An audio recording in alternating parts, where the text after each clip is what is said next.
Bonjour à tous mes chers élèves. Aujourd'hui, nous allons étudier une très grande notion en économie, une notion qui va vous servir à comprendre tout ce qui se passe dans les pays d'Europe du Sud au moment où nous parlons, la déflation. Donc la déflation, c'est quoi? La déflation, c'est le contraire de l'inflation. Super, me direz-vous. Le contraire de l'inflation, c'est les prix qui montent. La déflation, c'est les prix qui baissent.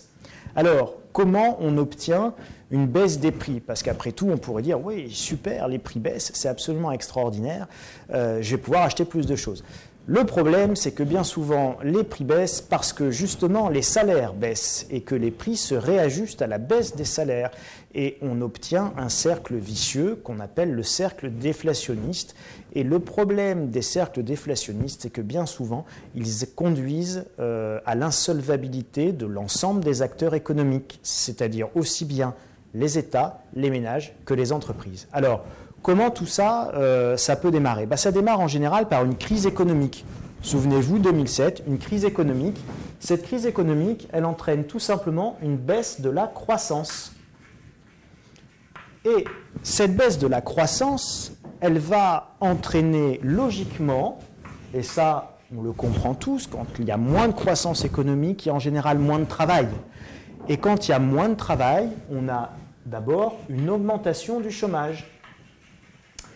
Lorsque l'on a une augmentation du chômage, on constate bien souvent que ceux qui arrivent à trouver un emploi, eh bien, trouvent un emploi plutôt pas très bien payé, mais ils prennent ce qu'ils trouvent.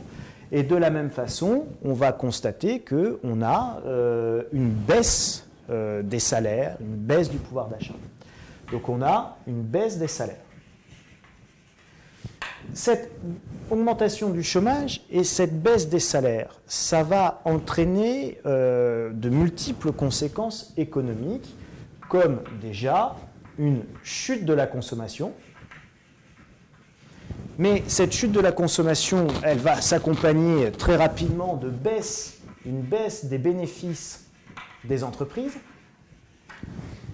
La baisse des bénéfices des entreprises et la baisse de la consommation, c'est évidemment moins de rentrées fiscales pour les États. Donc, c'est une baisse des rentrées fiscales, donc des recettes fiscales. À partir du moment où vous avez cette baisse de la consommation, cette baisse des bénéfices, cette baisse des rentrées fiscales, souvenez-vous, vous avez cette augmentation du chômage, on en arrive à une augmentation des dépenses sociales. D'accord ? Vous allez devoir indemniser plus de chômeurs, vous allez devoir verser plus de RSA, vous allez devoir aider plus de gens. Donc nous avons une augmentation des dépenses sociales.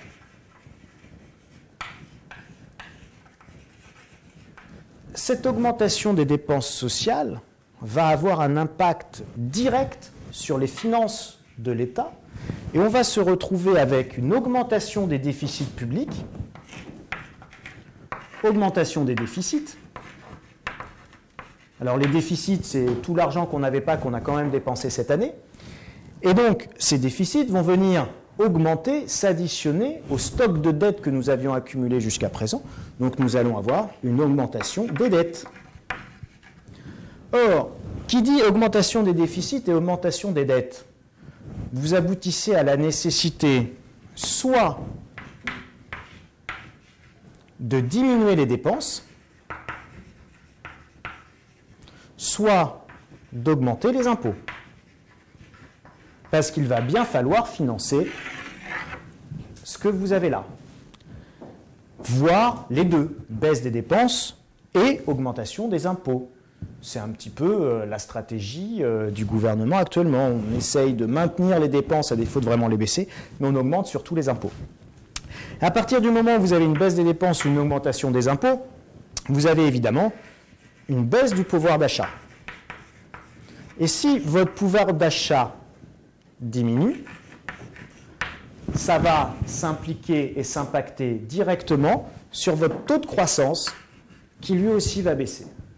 Et vous avez compris comment on se retrouve dans un cercle complètement déflationniste où on va pouvoir tourner en boucle pendant des années jusqu'à l'effondrement complet. C'est exactement ce qui se passe en Grèce aujourd'hui.